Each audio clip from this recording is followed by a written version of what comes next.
다 함께 자리에서 일어나서 누가복음 24장 1절부터 6절까지를 저와 번갈아서 읽도록 하겠습니다.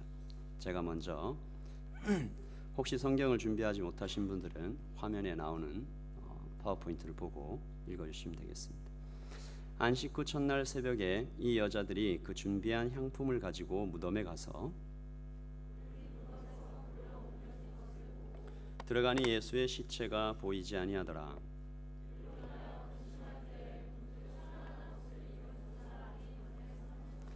여자들이 두려워 얼굴을 땅에 대니 두 사람이 이르되 어찌하여 살아있는 자를 죽은 자 가운데서 찾느냐? 여기 계시지 않고 살아나셨느니라. 갈릴리에 계실 때에 너희에게 어떻게 말씀하셨는지를 기억하라. 아멘. 네, 자리에 앉아주시고요. 지금으로부터 약 2000년 전입니다. 팔레스타인의 한 작은 마을 베들레헴이라는 곳에서 예수라는 이름을 가진 분이 태어나셨습니다. 그의 아버지 요셉은 가난한 목수, 그의 가정 당연히 부자도 아니었고 권력과는 아주 거리가 먼 분이었습니다. 그의 이름 예수도 사실은 그 당시에는 아주 평범한 이름이었고 그의 배경도 그의 살았던 지역도 그렇게 유명하지도 않고 오히려 좀 평균보다 많이 떨어지는 초라한 볼품없는 시작이었다고 말할 수 있습니다. 그분의 어린 시절은 거의 알려지지 않았어요. 그러다가 성경의 기록은 그의 나이 30이 될 때부터 3년간에 집중되어 있습니다. 그 3년간의 사역 가운데 아주 집중되어 있는데 나이 30이 될 때부터 그분의 이름이 갑자기 세상에 알려지기 시작했다, 그런 말이죠. 예수님은 짧은 시간에 민족의 지도자로 존경받게 됩니다. 스승님, 랍비 이런 식으로 불리게 되는데요. 사람들이 예수님께서 이렇게 얘기하시는 말씀들을 아주 좋아했던 것으로 보여요. 많이 따라다녔습니다. 수천 명의 사람들이 예수님께서 뭐라고 하시나 그거 들으려고 참 많이 따라다녔다, 성경은 그렇게 기록하고 있습니다. 그러다가 3년이 꽉 찰 때쯤이었어요. 그분이 예루살렘이라는 곳으로 들어가시는 날, 그분을 따라다니던 많은 사람들은 잔치가 났습니다. 종려나무 가지를 흔들고 자기 옷을 예수님 발 앞에 깔아드리고 환영하고 축복하고 아주 난리가 났습니다. 그의 인기가 하늘을 찌를 듯 했죠. 어떤 일이 일어났을까요? 그 당시 그 이스라엘을 지배하고 있던 로마가 바짝 긴장할 정도로 이거 무슨 반란이 일어나는 것 아닌가, 그럴 정도로 예수님의 인기가 하늘을 치솟듯이 올라갔습니다. 그런데 그러다가 갑자기 잔인하고 무서운 밤이 찾아오는 것입니다. 여러분 아마 이 이야기를 잘 알고 계실 것입니다. 겟세마네 동산이라는 곳에 예수님이 기도를 하고 계셨는데 무장한 로마 군사들과 배신자 유다가 쳐들어와서 예수님을 체포하죠. 그리고 나서는 그분은 빌라도라는 법관 앞에 서서 침뱉음, 저주, 비웃음, 사람들에 의해서 갖은 모욕을 다 당하고 신성 모독자로 낙인 찍힌 후에 인류 역사상 가장 잔인하고 수치스러운 방법으로 사형당합니다. 바로 십자가형이죠. 이게요, 너무 잔인하고 너무 수치스러운 그 사형 방법이라서 당시에는 로마 시민에게는 사용하지 않았습니다. 그리고 이 피정복지인 유대 사람들에게도 큰 죄, 아주 사악한 죄 외에는 그 십자가형을 내려지지 않았을 정도로 그 십자가형이 수치스럽고 잔인한 거였어요. 하루아침에 존경받는 랍비였다가 어떤 사람들에게는 이분이 하나님의 아들 이렇게 높여졌다고 하루아침에 수치스러운 죄인의 신세로 죽임을 당해버리는 거죠. 공개적인 치욕, 극한의 고통, 그렇게 죽으셨습니다. 누가 봐도 이 예수님이라는 이분의 죽음은 완벽한 실패를 이야기하는 것이죠. 그리고 그분을 따라다니던 제자들 12명이죠. 가룟 유다는 도망갔으니까 11명. 11명이 그냥 그분의 죽음 앞에 덩그러니 이렇게 남겨진 거예요. 한번 우리가 상상해 볼 수 있습니다. 이 11명의 사나이들은 무슨 생각에 잠겼을까? 이게 뭐지? 믿을 수가 없다. 나의 희망은 오직 이분, 이 랍비, 이 선생님 예수님 뿐이었는데 3년간 함께 자고 먹고 꿈을 나눴던 이분이 어떻게 이렇게 허무하게 가실 수가 있나? 나는 그분이 병든 자를 고치는 것을 봤는데, 그분이 무리를 이렇게 걸어 다니는 것도 봤는데, 죽은 지 사흘이나 나흘이나 된 나사로라는 사람도 살리는 것을 봤는데, 내가 본 그건 다 뭐지? 사나운 폭풍도 그분이 말 한마디만 하면 잠잠해지는 거 우리 다 봤는데 도대체 이게 뭐냐? 왜 이렇게 허무하게 끝나냐? 그날 밤은 잔인한 밤이었습니다. 좌절과 혼란의 밤이었고 11명의 사나이들은 모든 것을 포기하고 그분을 따랐음에도 불구하고 갑자기 찾아온 그 두려움에 사로잡혀서 도망가 버립니다. 이해는 됩니다. 이제부터 그분을 따라다니면 나도 저분처럼 십자가에 달려서 죽겠구나. 너무 무서웠어요. 얻어맞고 모욕당하고 유죄 판결받고 신성 모독자로 그렇게 죽겠구나. 더러운 죄인이 돼버리겠구나. 그래서 다 도망갑니다. 성경의 마가복음 14장 50절은 그들의 행동을 이렇게 기록하고 있습니다. 제자들이 다 예수를 버리고 도망가니라. 참 가슴 아픈 기록이죠. 그 11명의 사나이 중에 가장 이 다혈질이었던 베드로라는 분이 있습니다. 이 베드로라는 분은 불과 며칠 전만 해도 목소리를 높여서 자신 있게 이렇게 주장했어요. 베드로가 가로되 내가 주와 함께 죽을지언정 주를 부인하지 않겠습니다. Even if I have to die with you, I will never. 그러나 그도 별 수가 없었어요. 그는 더 심하게 예수님을 버립니다. 그날 밤 예수님을 3번이나 모른다 하고 마지막 3번째는 저주하고 맹세하면서 나는 이 사람을 알지 못한다. 그러니까 지금으로부터 2000년 전에 이 세상에 찾아오신 그 예수님이라는 분의 죽음은 비참하고 수치스러웠을 뿐만 아니라 굉장히 외로웠습니다. 다 도망가 버렸다. 제자들을 포함하여 도움을 입었던 그 어떤 사람도 그를 적극적으로 변호한 흔적이 보이지 않아요. 그의 시체도요, 아리마대 요셉이라는 어떤 선한 사람 그분이 없었다면 아마 그분의 시체도 제대로 이렇게 건사하지 못했을 것입니다. 사실상 그는 유대민족 거의 모두에게 다 버림을 받았다. 끝났어요. 어떤 운동, 이걸 우리가 한번 예수 운동이라고 한번 이름을 지어봐요. 예수 운동을 이끌었던 강력한 지도자가 쭉 나가다가 만인이 보는 앞에서 속절없이 정말 이 말 한마디 제대로 못 해보고 손 한 번 제대로 못 써보고 그냥 죽어버린 거죠. 그 예수 운동은 끝이 나버렸습니다. 다 도망가요. 그런데 그 후에 알 수 없는 어떤 일이 하나 일어납니다. 굉장히 특이한 일. 수치심과 공포에 잔뜩 질렸던 이 11명의 사나이들에게 어떤 한 사건이 발생을 하는 거죠. 그분이 죽고 나서 2달도 채 되지 않았던 시점입니다. 다 예루살렘을 도망갔던 그 11명의 그 사나이들이 다시 예루살렘으로 되돌아와서 이전과는 전혀 다른 모습으로 죽은 예수라는 분에 대해서 말을 하기 시작하는 거예요. 저는 참 그런 생각을 합니다. 우리 성경을 보면 이 복음서에 나와 있는 제자들의 모습과 이 사도행전에 나와 있는 제자들의 모습은 흡사 전혀 다른 사람 같아요. 여기 한번 보십시오.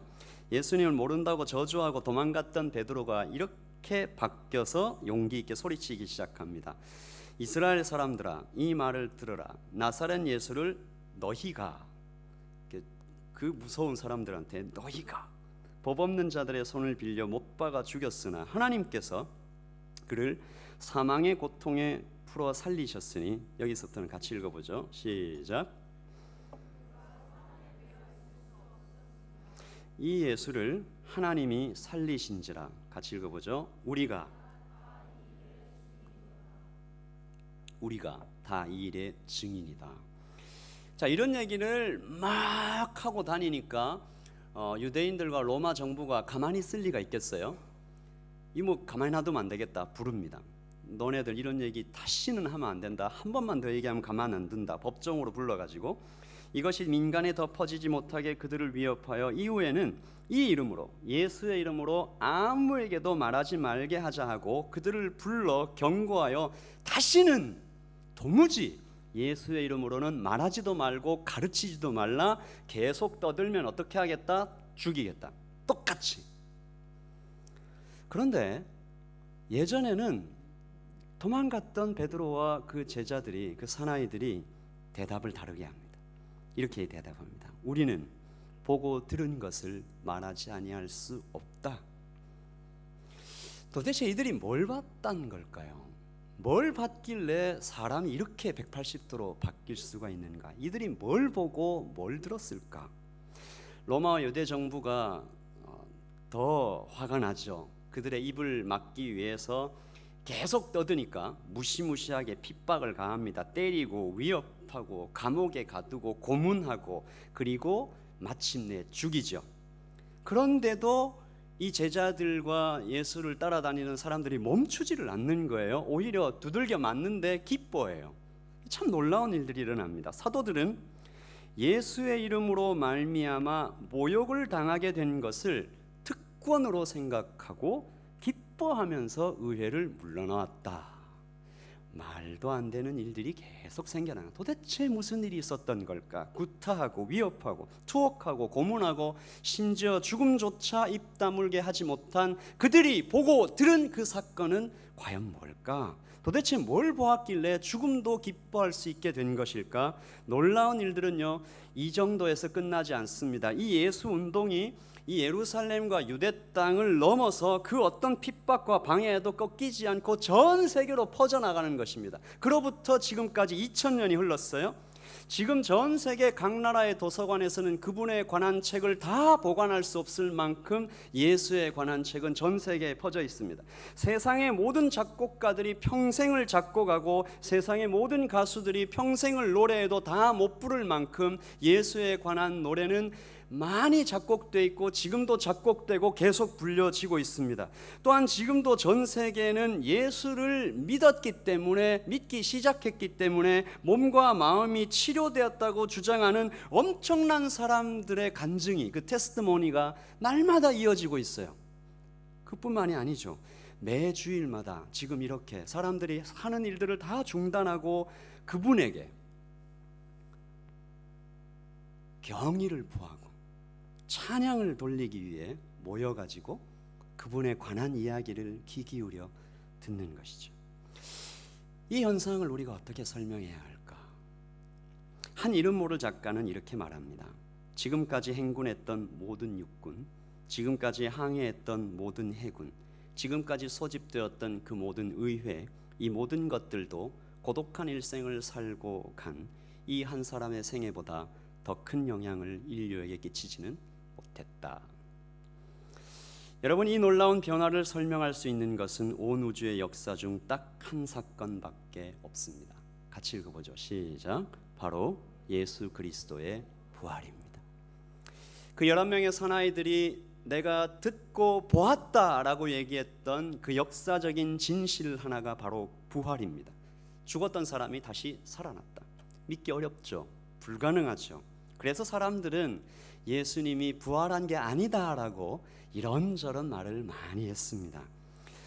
제자들이 그냥 꾸며냈다, 아니면 실제로 예수가 자기의 죽음과 부활을 꾸며냈다라고 주장을 하게 되는데, 사실 이런 글이 영국 로열 칼리지 오브 피지션의 저널에 실린 적도 있습니다.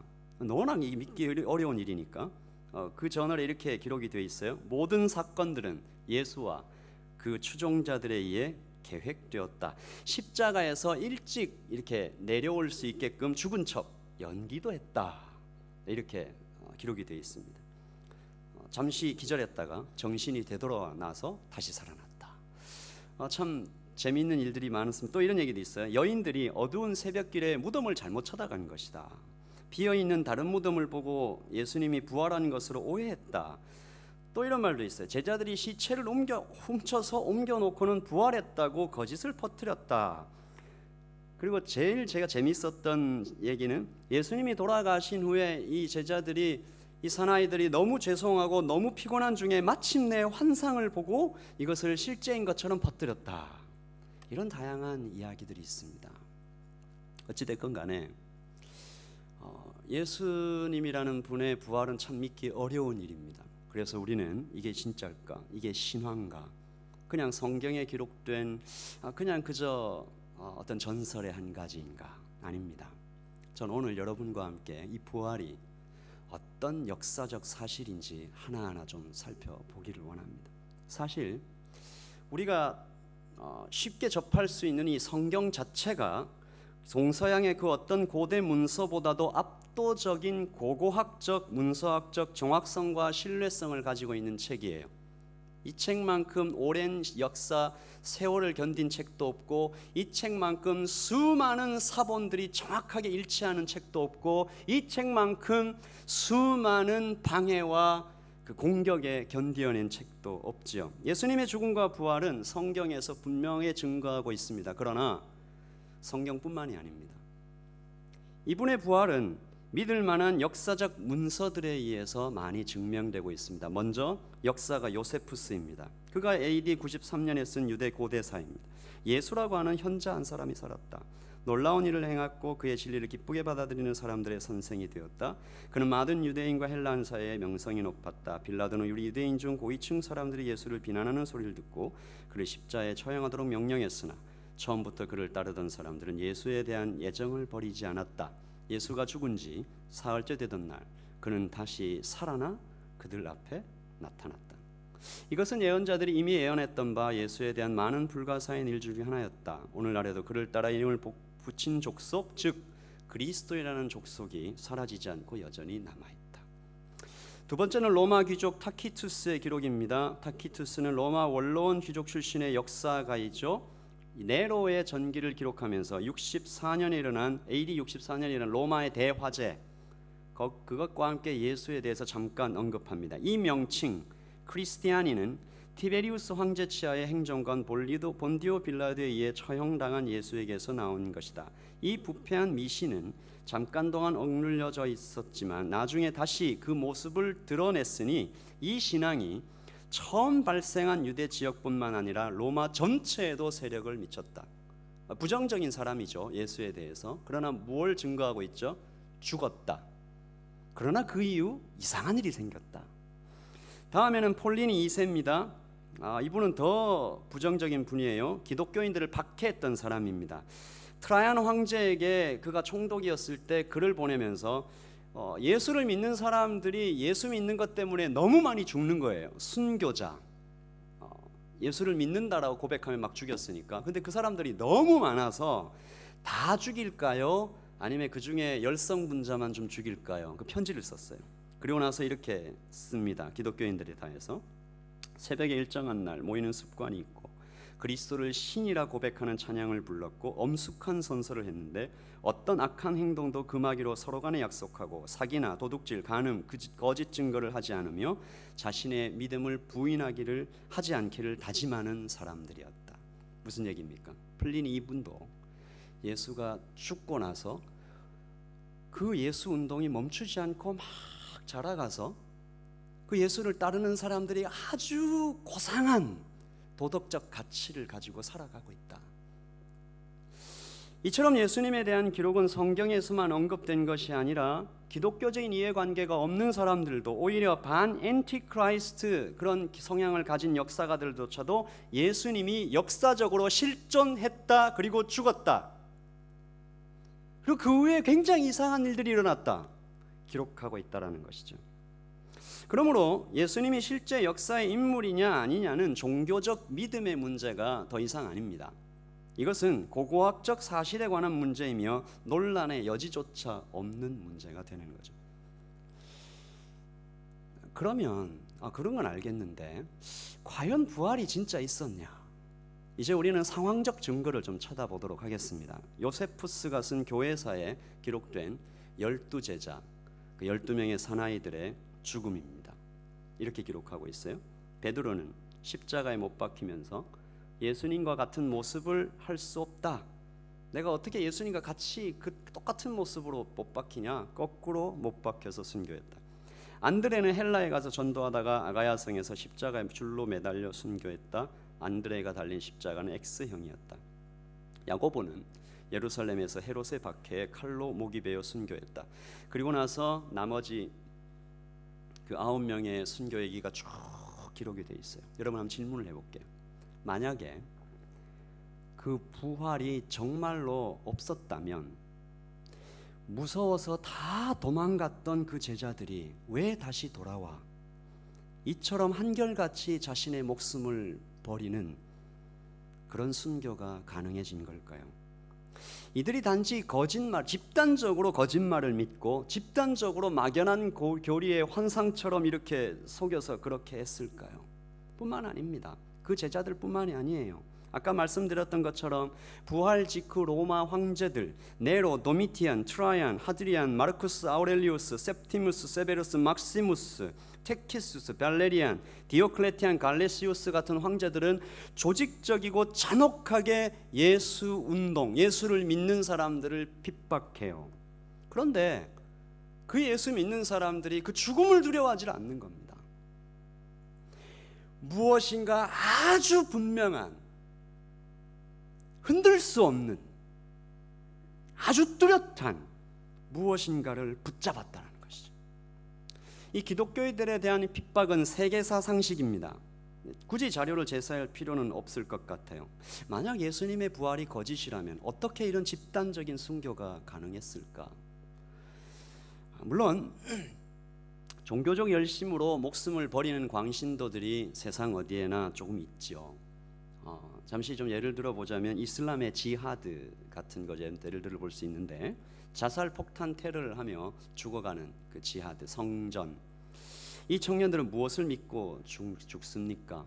이들은 지하드를 수행하다가, 거룩한 전쟁을 수행하다가 죽으면 천국에 바로 가는데, 천국에 가면 한 사람당 미녀를 72명이나 아내로 둘 수 있고 1000명의 남자가 갖는 정력을 갖게 된다. 8만 명의 종을 부릴 수 있고 매 1000년마다 쾌락이 증가된다. 이걸 믿는 거예요. 이슬람 청년들은 있는지 없는지 확실치 않지만 집단적인, 있다고 애써 믿어보며 또한 그것을 믿고 있을 거야, 그래 있겠지, 증거 없는 막연한 믿음으로 붙잡고 죽습니다. 그렇다면 이들의 죽음과 12제자의 죽음과 어떤 차이가 있습니까? 같이 따르는 신을 위해 집단적으로 목숨을 버리는 것이잖아요.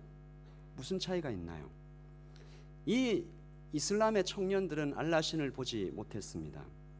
또한 그의 예언자 마호메트가 나타났다 죽었다는 사실을 알고 있고요. 그의 시체는 지금 모스크에 보관되어 있습니다. 그러니까 이 이슬람의 청년들은 눈앞에서 그들의 종교의 실패를 직접 목격해 보지 못한 사람들이죠. 그러나 예수 그리스도의 12제자들, 그 사나이들은 뭘 봤어요? 예수님께서 자신을 하나님이라고 주장하신 것 믿었다가, 그리고 수많은 기적들 일으킨 거 다 봤다가, 함께 먹고 자고 이야기했던 하나님이라고 주장했던 사람이 처참하게 죽어가는 것을 두 눈앞에서 똑똑히 봤다는 것. 다 끝난 것. 시체가 무덤에 놓이는 것을 두 눈으로 똑똑히 봤던 그 11명의 사나이들, 그들이 변화된 것. 근본적인 차이가 있죠. 이 기가 막힌 반전을 그 어떤 말로도 설명을 할 수가 없습니다. 가장 드라마틱한 변화는 아마도 예수님의 가족과 친척들의 변화일 텐데요. 예수님의 가족은 예수님을 믿지 않았어요. 심지어 미쳤다고 그랬어요. 그런데 그들이 부활을 목격하자마자 그들의 삶이 변하기 시작하는데, 예수님의 동생 야고보는 형이었던 예수님을 하나님이라고 부르면서 순교하기까지 합니다. 더 놀라운 것은 유대 사회 구조, 이 소셜 스트럭처가 변화되는 것을 볼 수 있는데요. 이게 변화되기가 얼마나 어려운, 부활을 시작으로 거의 10,000명에 가까운 사람들이 예수를 하나님이라고 인정하기 시작하고 그들의 삶과 무엇보다 사회적 구조를 완전히 바꾸어 버리는 일이 일어납니다. 예수님을 못 박으라고 외쳤던 사람들이 몇천 년 동안 지켰던 희생제사, 율법, 안식일을 다 바꾸는 거예요. 성전 제사가 없어지고 1500년 동안 이어져 온 안식일이 토요일에서 예수님이 부활한 날로 바뀌어집니다. 이 극단적인 사회 구조의 변화, 부활이 없었다면 이 모든 일이 어떻게 일어날 수 있을까? 전직 옥스퍼드 대학의 역사학 주임 교수 토마스 아놀드 교수가 이런 얘기를 했습니다. 본인은 여러 시대의 역사를 연구하고 이에 관해 글을 남긴 사람들이 제시한 증거의 무게, 이것을 조사하는데 오랫동안 일해왔다. 그런데 예수가 죽었다가 다시 살아났다는 사실보다 더 탁월하고 완벽한 다양한 증거로 입증되는 사실을 나는 인류 역사상 단 하나도 알고 있지 않다. 또 영국의 전직 재판장인 날링경은 부활의 증거들을 조사해 본 후 이렇게 말했습니다. 긍정적이든 부정적이든 사실이든 부수적이든 부활의 증거는 압도적으로 넘쳐나고 있다. 그러니 최소한의 지성을 갖춘 사람이라면 세상의 그 어떤 법정이라도 부활 이야기가 진실이라는 판결을 내리지 않을 수 없을 것이다. 제가 시간 관계상 여러분 앞에서 이 모든 증거들을 다 제시하지는 않았습니다. 그러나 제가 지금 제시한 이 증거들만 하더라도 그 증거들을 보고도 예수 그리스도의 부활을 외면한다면 당신은, 여러분은, 우리는 압도적인 역사적 사실들을 모조리 눈 딱 감고 다 부인해야 되는 것입니다. 자, 이제 여기에 모이신 우리 모든 청년 여러분들은 이제 선택을 해야 될 때가 왔습니다. 자, 분명한 역사적 사실로 증거되는 이 부활의 사건 앞에서, 그러면 예수라는 분이 정말 죽었다가 다시 살아난 분이라면, 그가 사람이 아니고 하나님이라는 사실이 이렇게 분명히 증거되었다면, 만에 하나라도 그분의 부활이 사실이라고 인정이 된다면 우리는 아주 깊이 한 가지를 생각해 봐야 됩니다. 왜 하나님께서 사람의 모습으로 이 땅에 오셨나? 왜 굳이 이 땅에 하나님께서 사람의 모습으로 오셔서 그렇게 처참하게 죽고 또 다시 살아나셨나? 왜 하나님이 그럴 필요가 있지? 이런 고민 앞에 우리가 좀 도달해야 되는 것이죠. 성경은 이렇게 얘기합니다. 내가 이 땅에 오신 이유, 예수 그리스도께서 이 땅에 오신 이유, 그리고 다시 살아나신 이유에 대해서 이렇게 얘기하시죠. 예수께서 이르시되, 같이 한번 읽어보십시다. 나는 부활이요 생명이니 나를 믿는 자는 죽어도 살겠고 무릇 살아서 나를 믿는 자는 영원히 죽지 아니하리니 이것을 내가 믿느냐. 그래서 쉽게 아주 간단하게 얘기해서 예수 그리스도께서 사람의 모습으로 이 땅에 오신 이유는 예수 그리스도를 하나님으로 인정하고 믿는 사람에게 뭘 주기 위해서요? 생명을 주기 위해서. 여기서 얘기하는 생명은 육체적인 생명이 아닙니다. 영원한 생명을 얘기하죠. 부활하신 예수님을 믿는 사람에게는 영원한 생명, 즉 사후세계 그 너머에 있는 영원한 생명을 주겠다라는 것입니다. 그래서 예수님의 부활은 미리 보여주는 어떤 모델과 같아요. 죽었다가 다시 살아나는 것. 여러분이 여기 있는 모든 사람들도 육체가 다 죽을 것입니다. 그러나 예수 그리스도를 믿는 사람은 그의 육체가 예수님과 같이 죽었다가 다시 일어날 것입니다. 그때 다시 일어나는 몸을 성경에서는 부활체라고 얘기해요. 우리가 지금 입고 있는 이 몸이 아니라 신령한 몸으로 다시 살아난다. 예수님을 믿어 그와 함께하는 사람은 예수님처럼 영원히 살게 된다. 단순히 천국 가는 것만을 이야기하는 것이 아닙니다. 부활은 이 땅에서도 끊어진 소망에 대해서 이야기하는 것이죠. 다 끝났다 라고 얘기하는 사람에게 끝이 아니다.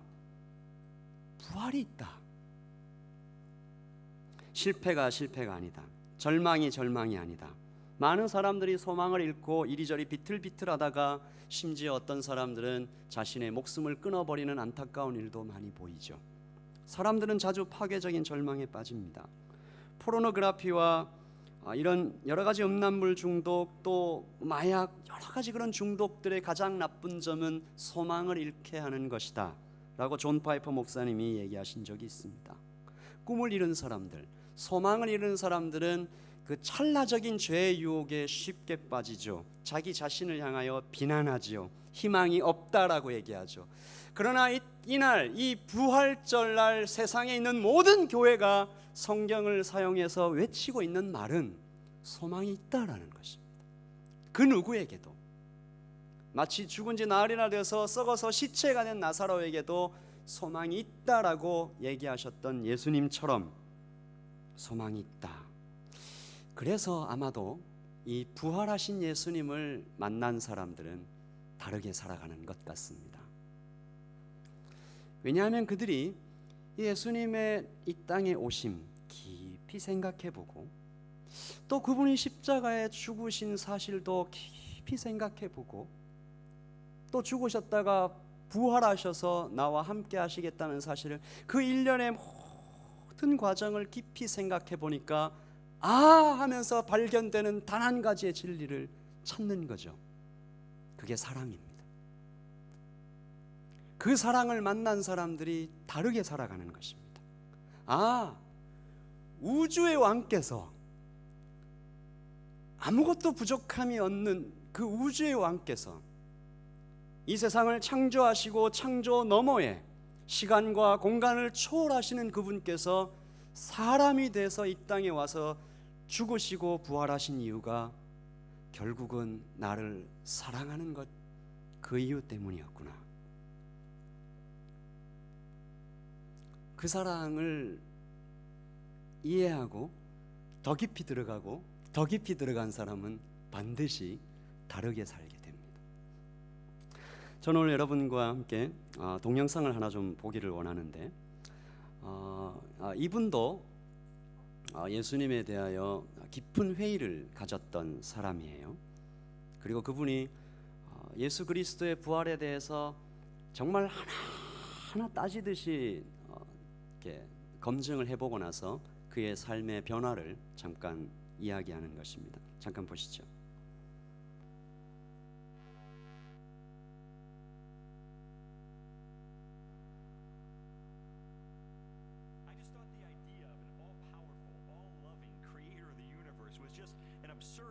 Surface of it wasn't even worth my time to check out. As far as Jesus was concerned, I thought that if he existed, and I wasn't sure whether or not he ever did, he was probably a nice guy, he was probably an excellent teacher, but he certainly wasn't the Messiah, and he certainly wasn't the Son of God.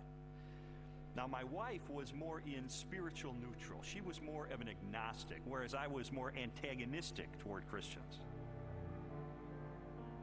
I just didn't know where all the pieces fit together. I didn't know who Jesus was or how he fit into the picture. Lee was antagonistic towards God. I was simply confused. There really was no room for God in my relationship with Leslie when we were dating and when we got married, but you know what? We were happy. We didn't have any problem with that. When I first started going to church, Lee responded very negatively. He basically told me that this is not what he had signed up for. That when we had gotten married, he had life planned in a way that did not involve church. My biggest fear with Leslie was that she was going to turn into some religious prude or something, and I thought nothing good can possibly come out of this. But even though I had all these negative ideas of things that were going to happen, in the ensuing months I began to see positive changes in her character and in her values and the way she related to me and the children, and it was winsome and it was attractive. And so when she invited me to go to church with her on January the 20th of 1980, I thought, you know what, I'm going to go. Get her out of this cult, that she's gotten involved in. He did go in with his reporter's notebook so he could take notes and try to find the scandal. Well, the pastor gave a talk that day called Basic Christianity, and he just systematically laid out what it is that Christians believe. And my mind was blown because I had all these misconceptions, and he really did straighten me out on a lot of things. And I remember walking out that day saying two things. First of all, I was still an atheist. He didn't convince me that day that God exists. But secondly, I realized if this is true, this has huge implications for my life. Lee's approach was very different from mine. Mine was mostly a heart issue. I wanted to know that God was real, and the way that was real for me was experientially. And for Lee, it was more about documentation, about being able to have facts that proved it true.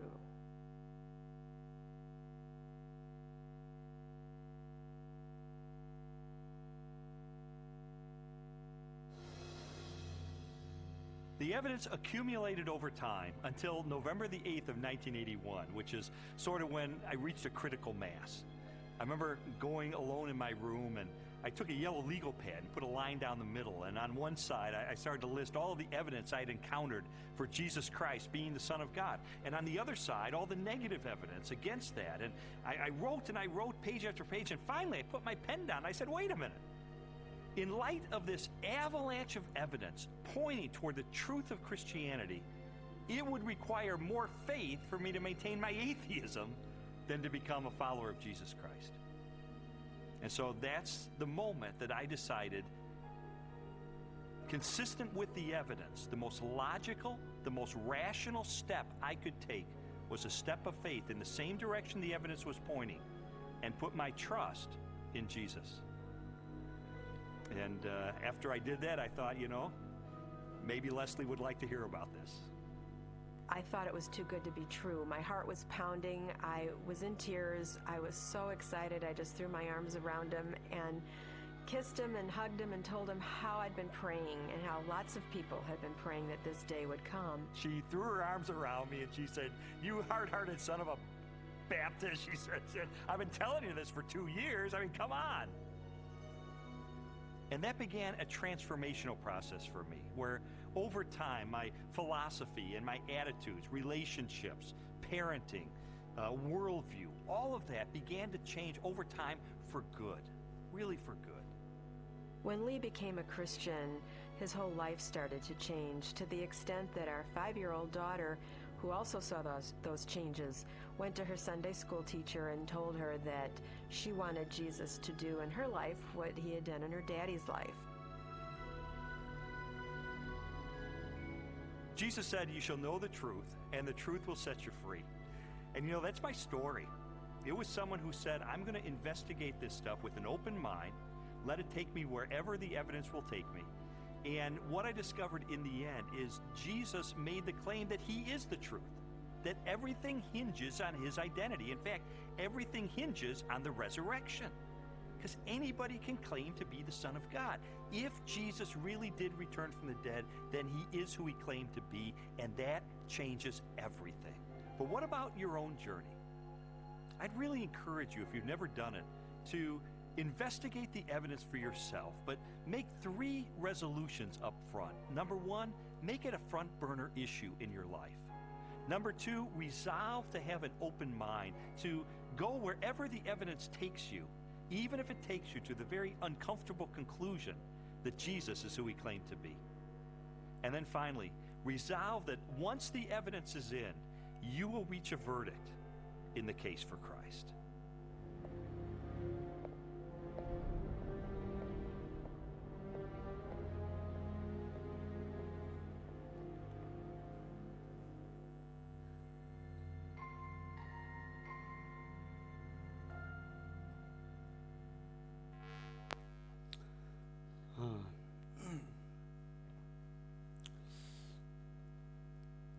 저는 이 남자분보다는 오히려 그 아내처럼 예수님을 만났어요. 저는 좀 감정적이었습니다. 제가 고등학생일 때 저희 가정이 좀 많이 불행했습니다. 저희 부모님이 3번을 이혼을 하셨어요. 어떻게 같은 분이 3번을 이혼하나 생각할 수 있겠죠. 그러니까 결혼에 다시 결합했다가 다시 이혼하고 결합했다가 다시 이혼하고. 그게 제 중학생부터 고등학교 때까지 이루어진 일입니다. 그 과정에서 제가 무슨 생각을 했겠습니까?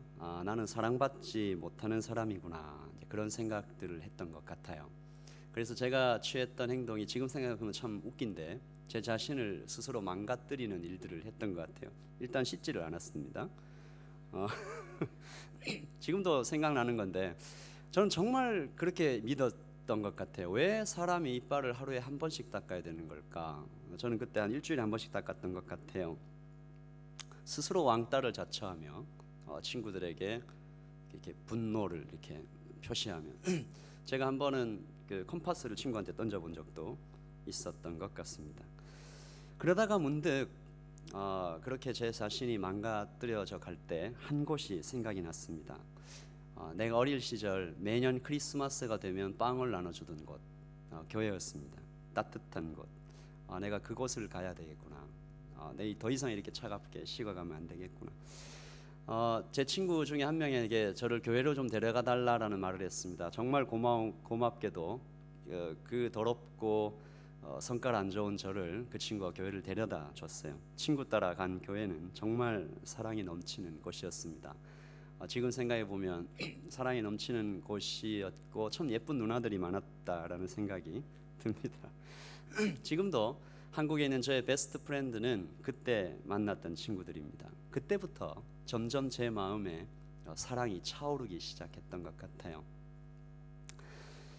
지금 저와 함께 살고 있는 제 아내도 예수 그리스도 안에서 만났습니다. 선교단체 간사훈련을 하면서 만났고, 제 아내가 저에게 가르쳐준 아주 귀중한 한 가지는 조건 없는 사랑이었습니다.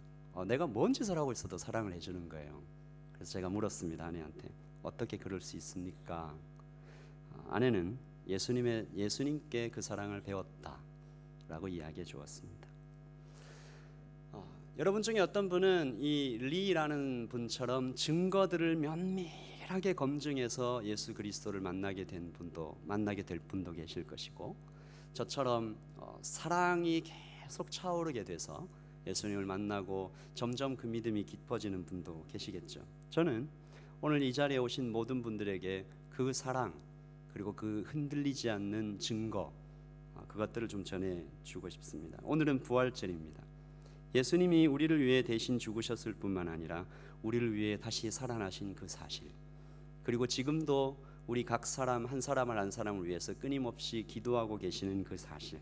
요한복음 3장 16절에 하나님이 세상을 이처럼 사랑하사 독생자를 주셨으니 이는 그를 믿는 자마다 멸망치 않고 영생을 얻게 하려 하심이니라. 그래서 여러분에게 초청합니다. 이 사실을 믿고 예수님을 좀 믿어보기를 원합니다. 하나님께서 계신지 알고 싶습니다. 예수님이 나를 위해 죽으셨다는 사실이 믿어집니다. 그런 분들이 여기에 계실 것입니다. 그리고 예수님이 나를 위해 다시 살아나셨듯이 나도 예수님과 함께 영원한 생명을 누리고 싶습니다. 그런 생각이 있으신 분도 있을 것입니다. 그런 분들 모두에게 예수 그리스도를 믿는 새로운 삶의 시작으로 초청하고 싶습니다. 물론 이것은 가벼운 결정이 아닙니다. 하나님 앞에 서는 거죠. 우리의 심장 깊은 곳까지 있는 그 생각들을 다 꿰뚫어 보시는 우주의 왕 앞에, 그 하나님 앞에, 신 앞에 서는 것입니다. 하나님, 내가 오늘부터 당신을 나의 주인으로 모시고 싶습니다 라고 말하는 아주 참 무겁고 중요한 결정입니다. 그런 분들을 돕기 위해서 제가 한 기도를 좀 소개해 드리겠습니다. 이렇게 기도하실 수 있습니다. 주 예수님, 나는 예수님을 믿고 싶습니다. 십자가에서 죽으심으로 내 죄값을 담당하시니 감사합니다. 지금 나는 내 마음의 문을 열고 예수님을 나의 구주, 나의 하나님으로 영접합니다. 나의 죄를 용서하시고 구원을 주시니 감사합니다. 이제 하나님의 자녀로서 온전히 살도록 도와주시옵소서. 예수님의 이름으로 기도합니다. 아멘. 예수님을 영접하면 우리에게 새로운 변화가 일어나죠. 예수님이 십자가에 죽으신 그 죽음 때문에 우리의 죄가 용서함을 받고 예수 그리스도가 부활하신 그 부활처럼 새로운 생명이 우리 안에 태어납니다. 그리고 하나님의 자녀가 되는 것이죠.